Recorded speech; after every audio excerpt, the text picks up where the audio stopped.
বহুদিনের পুরনো একটা মনের আশা পূরণ করতে আজকে আমি আর ছেলে সকাল সকালই চান করে বেরিয়ে পড়েছি।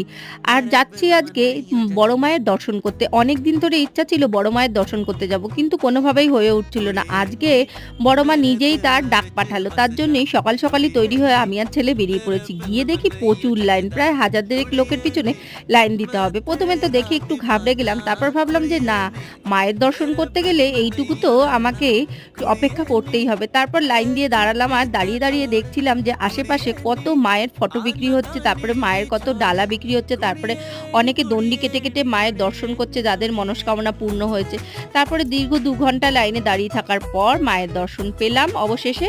আর মায়ের ওখানে কিন্তু ফটো তোলা নিষিদ্ধ, কিন্তু তাও একটু ফটো তুললাম। তারপর ছেলে আর আমি চলে গেলাম একটু কচুরি খাওয়ার জন্য। যেহেতু সকাল থেকে না খাওয়া ছিলাম, তাই একটু কচুরি-টচুরি খেয়ে আমরা চলে আসলাম স্টেশনে। স্টেশনে এবার ট্রেন ধরে আমি বাড়ি যাবো। আর তোমরা ততক্ষণে চ্যানেলটাকে সাবস্ক্রাইব করো।